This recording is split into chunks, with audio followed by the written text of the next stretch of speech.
These days, work is in trouble. We've outsourced most of our manufacturing to other countries, and with that, we sent away good jobs and our capability to make things. American Giant is a clothing company that's pushing back against this tide. They make all kinds of high-quality clothing and activewear, like sweatshirts, jeans, dresses, jackets, and so much more, right here in the USA. So when you buy American Giant, you create jobs in towns and cities across the country. And jobs bring pride, purpose. They stitch people together. If all that sounds good to you, visit American-Giant.com and get 20% off your first order when you use code STAPLE20 at checkout. That's 20% off your first order at American-Giant.com with promo code STAPLE20. Welcome back to Heard Tell. Okay, the most appearances on the program in history. The streak continues and extends. Dr. Michael Siegel, that's the DR, real kind of smart doctor with letters after his name for those of you from Logan. Friend of the program, Ordinary Times contributor. He flies spacecraft. He teaches young minds. He does all sorts of things. Michael, how's you, sir? I am good. How are you today? I'm hanging in there. Let's start terrestrially, if that's still a word. I'm not sure if it is or not. Your latest throughput. Every Thursday, he does a science feature for Ordinary Times. This is one we've gone over before, but it's gotten new life the last couple of weeks. The COVID lab leak theory. Of course, we all know about the Wuhan Institute of Virology. We know about wet markets. We heard that we've debated this for 2 years now. Yep.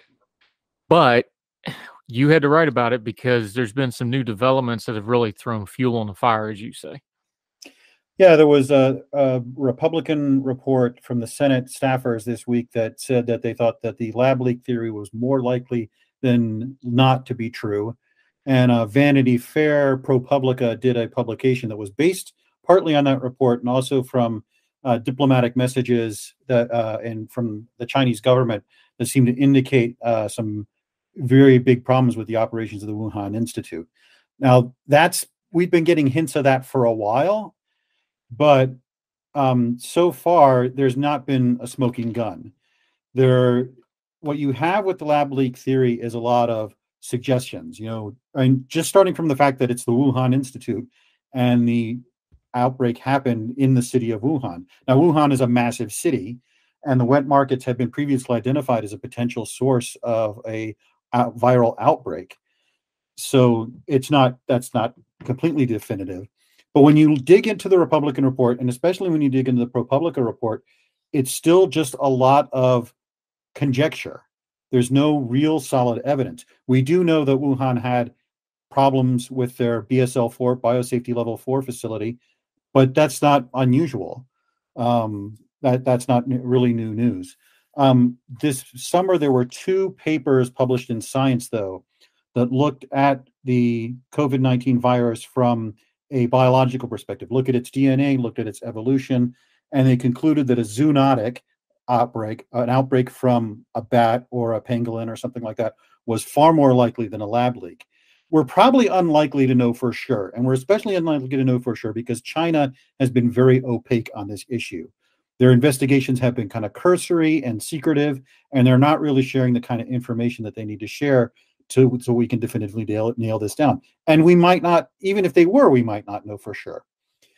So I would say that this is a lot of smoke, but not a lot of fire. A lot of conjecture and suggestion that plays into a lot of people's priors on this. One of our commenters pointed out, the idea that the virus broke out randomly from a wet market is scarier than the idea that this was a lab leak, something that could be more easily prevented.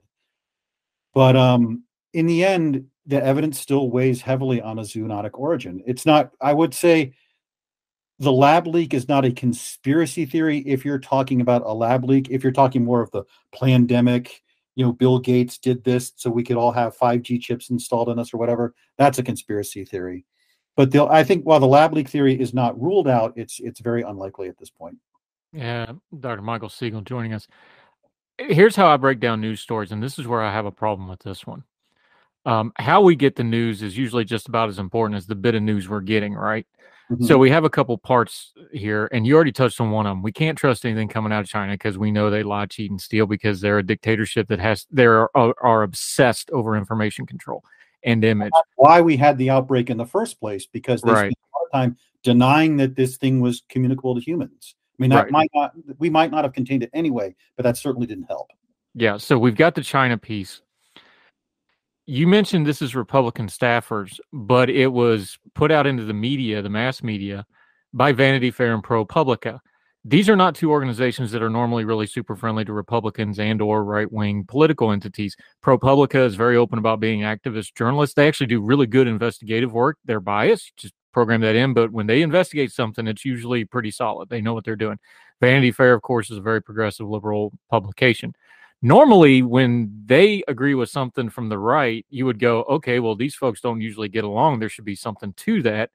That kind of piqued my interest. So if there's a lot of smoke and no fire, why are we having these convergences, do you think? Because that does get people's attention. That lends credibility for some folks, but are they all just chasing threads, or is there some there? I think that if this did turn out to be a lab leak, it would be one of the biggest news stories ever. You know, people talk about media bias and the media burying stories.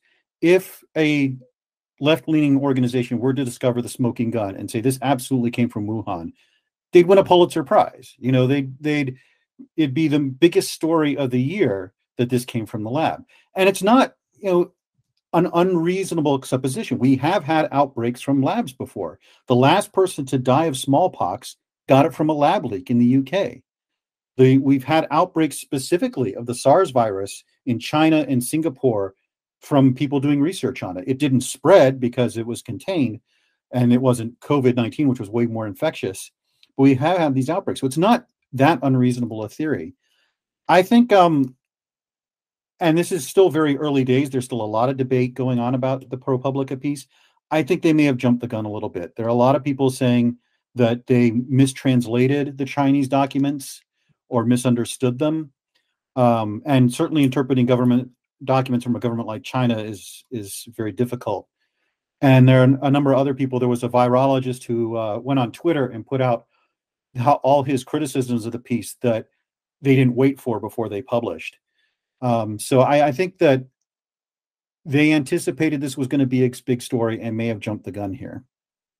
Yeah, Dr. Michael Siegel joined us. You and I talked a lot because you were kind of our go-to COVID guy during the COVID pandemic at Ordinary Times.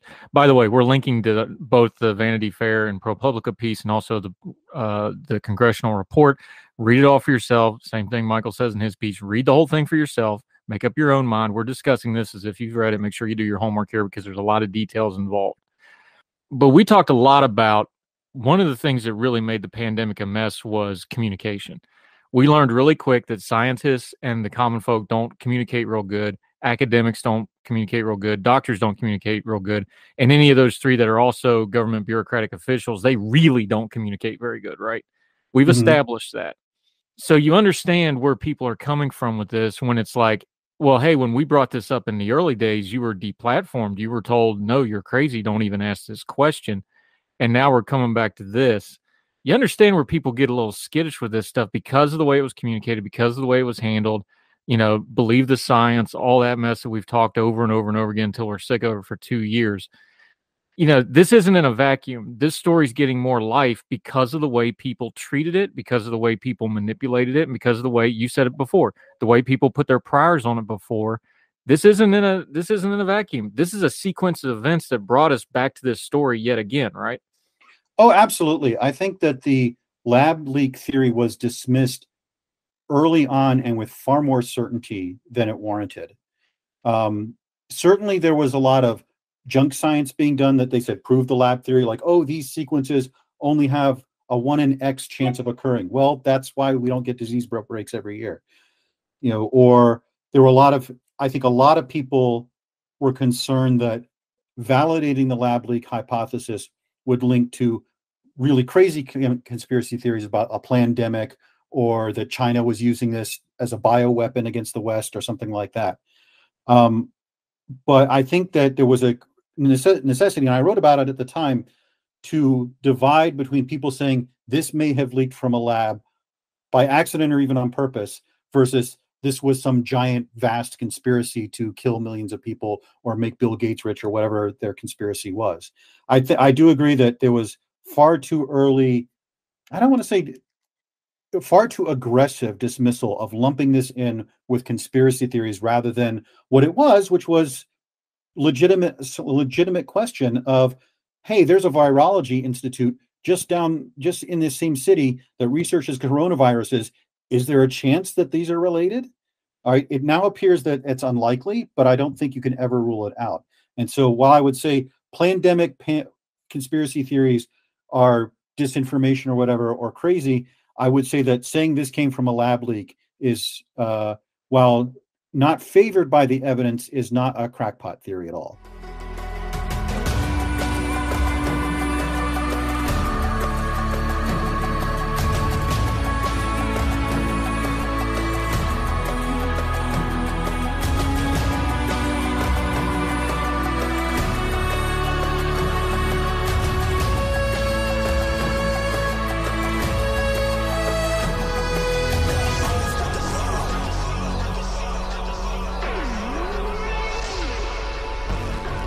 Dr. Michael Siegel. Let's get to the core of this as far as we're involved, the common folks on our social media, in the commentariat.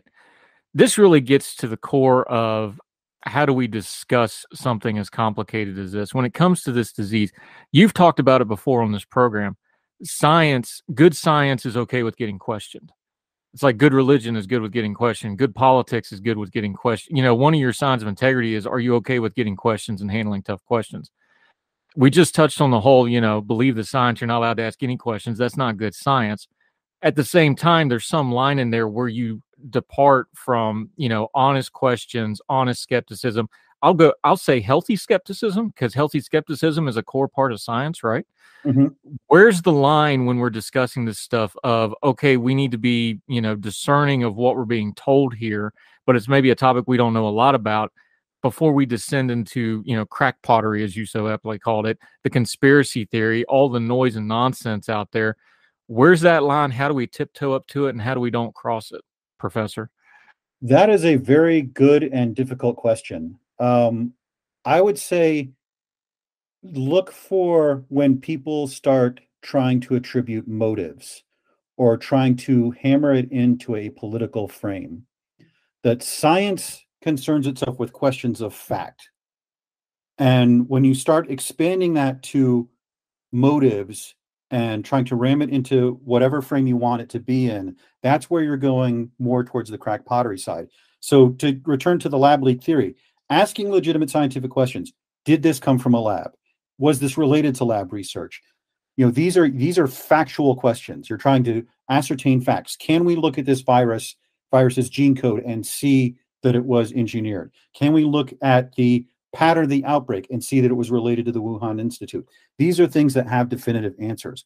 Where you go into conspiracy theories when you say, well, I think China wanted to do this. I think Bill Gates wanted to do this. I think the big pharma companies wanted to do this. When you start attributing motives, that's where you're leading more and more into conspiracy theory and really mind reading and so forth. When you're trying to cram this into a political frame of anti-big pharma or anti-Republican or anti-Democrat, that's where you start leaning more and more into conspiracy theories when you get away from the facts and more towards speculation. Yeah, Dr. Michael Siegel joining us as he often does. This is where it gets back into politics, though, because you cannot take the political angle out of this. Like we just said, our public health system, we've learned it the hard way. We like to think it's an independent organization. It's not. It's a political entity because it's funded by the government and it's a bureaucracy and there's politics involved. Let's just all be adults. We're dealing with China. That's a geopolitical foe. That is not a fair player. That is not an honest dealer of information and or anything else, because they're an adversary in a lot of ways. That's where the politics of this comes in, and there's no way to separate that. So how do we deal with that? Because even as we're trying to find scientific truth, look, all those scientists in China, they're all connected because they don't get those jobs unless they're connected, right? Let's all be honest. So how do we deal with the political part of this? Because as we've learned now, public health has a political component that we're just going to have to learn how to deal with here. I think we have to kind of try as best we can to keep the science as a separate issue, focusing science on the facts and less on interpretation. This was something that actually Anthony Fauci talked about a little earlier on, before sort of he became this figure in the media. His job as a scientist was to inform the politicians of things from a scientific point of view, and their job was to balance things and consider the political consequences. If the scientists had their way, for example, you would have shut down the entire country for like 3 weeks. But the politicians had to say, that's not going to work. What can we do? What's doable? What's workable? And so I think you have to think of the political sphere as sort of having science as a component of that, informing the debate. But ultimately, the political sphere has to take into account in diplomacy with China. It has to take into account economics. It has to take into account other factors. I wrote a piece a while ago about this. There was a piece about how we should have this rationalia, a society entirely determined by rational principles. And I pointed out that doesn't really work, because many of the questions we deal with are moral questions or economic questions that don't have a scientific answer. You take the abortion issue, for example. Science can tell you when certain fetal developments happen, but it can't answer the moral question of when is a fetus a human being? When does it have a right to live? That's a moral question that we are debating very fiercely right now. And so when you talk about something like a pandemic, we can inform people what this disease does, how it spreads, how lethal it is, what are the long-term consequences of an infection, how well do these treatments work, how well do these vaccines work. But ultimately, that is feeding into the political question of, all right, what policies do we have in place? Right. Dr. Michael Siegel. I don't like to get into the Fauci stuff because he became an avatar for whatever everybody wanted him to be. Yep. But since you brought it up, I got to say it. Here's where the problem comes with that is, if you're a just the facts scientist, you can't go on TV and do commentary, because the second you start doing commentary, you've lost the science. And then when you put the science hat back on and go, oh no, I'm just a scientist. No, that's not how that works. You're one or the other. You don't get to go back and forth. It's not, science hat on, science hat off. That's where that becomes a problem, especially if you're going to be the guy and that guy. I think folks like Fauci, some of the criticism's unwarranted, some of them's very fair. If you're going to be in that role and you're going to be the highest paid government employee we got on that matter, and you're the expert, you've got to be aware of that, don't you? I think so. There's one of the things I like to say is, and again, return to this idea of a science-based run society. When you mix science and politics, the result tends to not be to scientize the politics, but to politicize the science. Does politics always win when it's science? Not to interrupt you, but does politics always win when it's politics versus science? Because it sure looks like it is right now. It feels like that a lot, and it gets very difficult. And just to give an example of where the politics cross the science in this particular case, when the George Floyd protests started, there was a letter that came out from a bunch of scientists saying, well, the anti-lockdown protests were bad and people shouldn't have done that because that could spread COVID. But these protests are good, so we should allow them even though there's a risk of spreading COVID. And I wrote an article for Ordinary Times saying, this is really, really bad. You're destroying your credibility here, because you can't say that our scientific opinion is changing based on politics. You do have to cross over sometime. I've commented sometimes on the science, and I've sometimes commented on the policy. As sort of a blogger and a writer, and being on Twitter.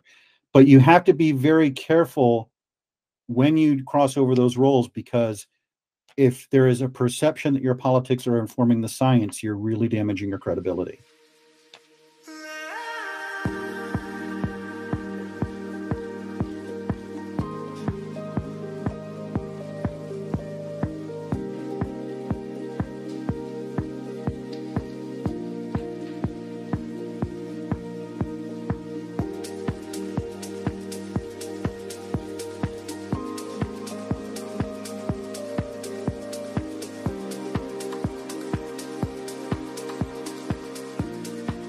Yeah, Michael Siegel joining us. This all happened about the same time that Emily Oster piece came out in The Atlantic. If you don't know what we're talking about, we both read it. I've already commented on it. You've heard my comments on it, so I'll let you rebut here in just a second. The piece was Let's Declare a Pandemic Amnesty. We dealt with it on this program. You can go back and listen to that episode from a couple of days ago. Basically, and by the way, the title was horrible. You need to actually read the piece, to be fair to her. I have found her to be mostly level-headed throughout the pandemic on most things. There's some things I don't agree, but she's not been a bomb thrower. I think she's been mostly even-handed. She goes through this pretty like, look, the education stuff was bad, the government stuff was bad, people not listening about the vaccines was bad. I think she's pretty even-handed. I think the title kind of throws people off. They react to the title, didn't read the whole piece. Having said that, the title poses a question that we must deal with, and I've dealt with it. Let's declare a pandemic amnesty. So when something about the same time the fuel's getting thrown on the lab leak fire, this goes into my take on it, and I'll just summarize it real quick, and then I'll give you the floor on it. My take on it was, well, it depends. Are you talking about people that made an honest mistake? Are you talking about people that just didn't know any better and adjusted as they went to the information? Is it people that made a mistake and said, hey, I messed up, I didn't know any better? Of course, those people should get some grace and get some forgiveness. But there's a lot of malicious people that use this for a lot of different reasons that don't have one little iota of regret. No, I don't think they should get amnesty because you need accountability for this stuff. And when you're talking about something like a lab leak theory or the origin theories, that's why you look at that, because you want to prevent this from happening again, and you don't get that without accountability. So I can't get on board with a blanket amnesty, even though I think we all should treat each other a little bit better. Your thoughts after reading the piece and hearing my commentary? Well, I agree with a lot of what you said. A lot of people had not read the piece, and more of them are not familiar with who Emily Oster is. She is, if you're jumping on her, you're shooting your own side. She was one of the first ones to say we should be reopening schools. She was saying that in summer 2020. She was saying, she's an economist, and she said, looking at the data, it does not look like we're getting a lot of spread in schools. Now, there's a caveat to that. There were mitigations. There was improvements in ventilation, masking, and especially once vaccines came out about 6 months later, that really made it easier to put people back in school. So she was one of the good guys. You don't want to be jumping on her. And as you point out, she's also talking about the early days. People forget what it was like 2.5 years ago, that this was kind of terrifying, that we had this disease coming out. We didn't know a lot about it. We knew it was very infectious. We knew it killed. And in the early days, we probably did overreact because we didn't want to happen in the United States what happened in Italy. People like to say, well, COVID only kills 1% of the people who catch it, which as though that 1% is not a lot. But that's if you're getting first-rate medical care. In Italy, you remember when they really got hit hard, they were doing triage. They were saying, this person's 80 years old, we're just going to let them die. We don't have the resources to treat everyone. This person's morbidly obese, we're going to let them die. We don't have the resources to treat everyone. And a lot of the restrictions early on were to prevent that situation from happening in America, which it did. We did not get to quite that point of triage. Now, we know that some of those were arbitrary and kind of stupid. Like, she talks about beaches being shut down. Beaches were one of the safest places you could be. We didn't really know that at the time, but in retrospect, that was dumb. A lot of things were kind of arbitrary and capricious. But if you think having arbitrary, capricious overreactions to a public danger is unique to COVID, I would suggest that you're not terribly familiar with the history of American politics. We do this with everything. And that plugs into sort of what you were saying, that this exposed the way we react to issues, that we have a tendency to say, we must do something. This is something. Let's do it. Oh, you don't want to do it? Then you don't want to do anything. And so I think we did need a more vigorous debate on these subjects. Schools, it wasn't obvious that schools could be kept open because, I'm just getting over a cold my son brought home from school. But it does appear that we could reopen schools. And I remember I was teaching at Penn State in fall of 2020, and a lot of people were telling me this is going to be a disaster. We're going to have mass casualties. We're going to shut down the school in 5 weeks and so forth. And we didn't. We did have a lot of students get sick. Some of them seriously, but between masking and eventually vaccinations and central quarantine for students who were exposed and lots of testing, we were able to keep in-person schooling from the beginning of it till Thanksgiving break. And that was a learning lesson for us that, yes, we can control this without sending everyone home. I also think people didn't anticipate what a disaster online learning was going to be. We've been doing online learning for a while, especially in colleges. I mean, you did online classes for your education, and you had good things to say about them in some cases. I don't think anyone anticipated just how bad it was going to be. So later decisions are a lot more debatable. Oster was advocating for opening schools in the fall. I think it could have made a good case then. By spring, when we had most of the teachers vaccinated, you absolutely could have opened schools. And so I think we should have a really good discussion about that. But I would point out to a lot of the people jumping on Oster and a lot of people criticizing the early decision making, if we start holding people accountable for things they said and did during COVID, it's not going to go the way you think. We're going to be talking about holding people accountable who said this was just the flu. We're going to be holding people accountable who, were vaccine and continue to lie about the vaccine, saying they're unsafe. There is now a very good scientific paper out showing that red areas of the country had much higher death rates than blue areas of the country, even when you correct for differences in age, because they were way less vaccinated. And that was a lot of vaccine skepticism that was pushed by a lot of the people jumping on Emily Oster and saying she's wrong and she's crazy and she's stupid, that they pushed this vaccine skepticism, which killed conservatively tens of thousands of people that didn't need to die. So we're going to talk about that kind of accountability, or are we just talking about accountability for those early days? Now, I do think they have two legitimate points when they talk about the early days of COVID and the sort of government, the sort of establishment response. One is the hypocrisy that you had, people saying you can't go to your grandmother's funeral, and then when John Lewis dies, they have a big funeral. Or people saying you can't go out to eat, and then they're having dinner at the French Laundry. Absolutely call out hypocrisy. And those people who were hypocrites absolutely need to be held accountable. And I also think that we should talk about the certainty with what a lot of these things were said. When the scientists less than the media, but even some of the scientists were saying, if you go to a baseball game, you're killing grandma. That was just, that kind of certainty was not warranted by the data we had at the time. And this is a dilemma for science. A lot of times, if you make it clear that we're not really sure, this is the best piece of knowledge we have, people think that you don't know what you're talking about. So that's a difficult line to thread. So I do think those are very legitimate criticisms. But plugging back into what you were saying on Tuesday, overall, I think COVID exposed a lot of the underlying problems we have in our politics and the way we discuss things. That, you and I talked about gun control a few months ago. We have one side that says, if you're against gun control, you want kids to die, or if we have the other side that it says, if you want gun control, you want tyranny. And, there's this tendency to extreme your opponent's views so that they're easier to dismiss. And so a lot of the hysteria, a lot of the certainty, all of the ad hominem was not unique or new to COVID. These are dysfunctions in our political system, dysfunctions in the way we discuss the issues. And COVID, because it was one of the biggest, probably the biggest crisis we have had since World War II, amplified these dysfunctions.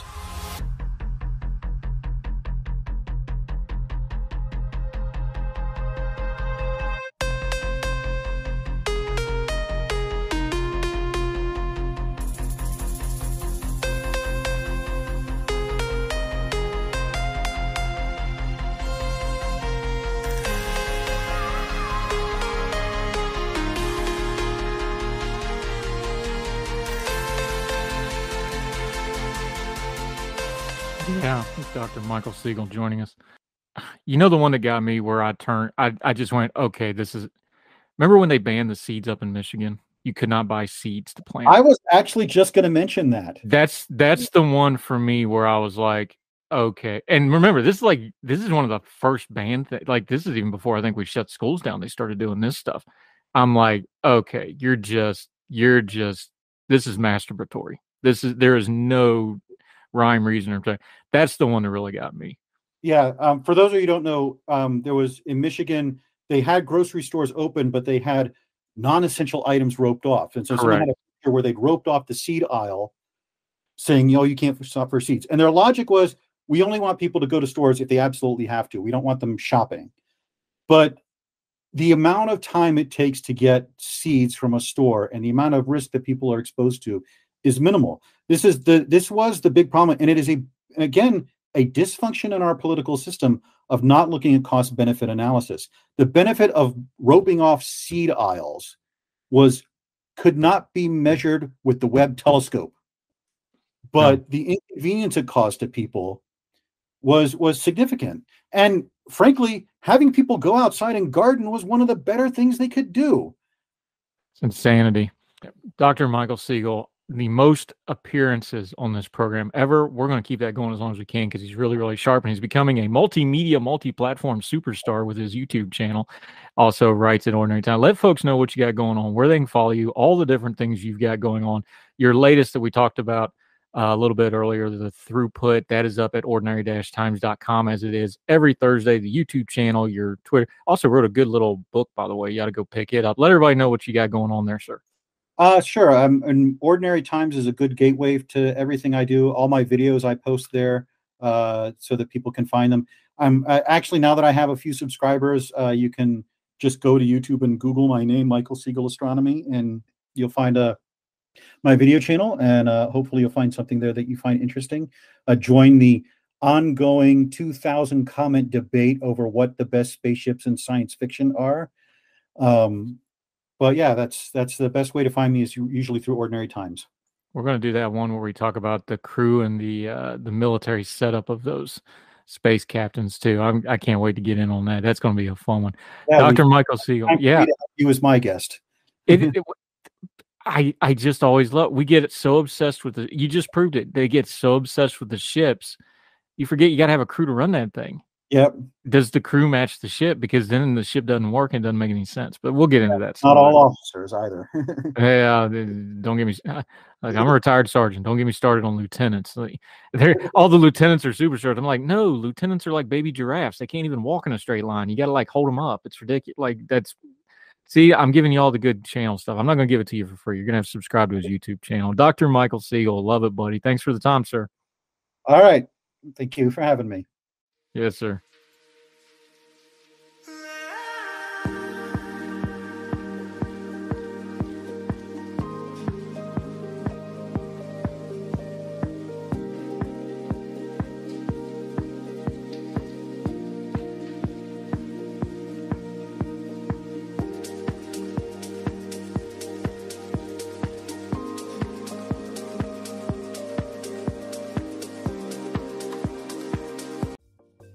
Folks, if you've listened to the Heard Tell program, you've heard our friend Gabriella Hoffman, but you need to make sure you're checking out her podcast, District of Conservation. It's a podcast exploring the nuances of true conservation efforts from D.C. and beyond. From topic discussions to exclusive interviews with conservation and energy newsmakers, Gabriella keeps listeners appraised of the latest news stories while elevating important voices.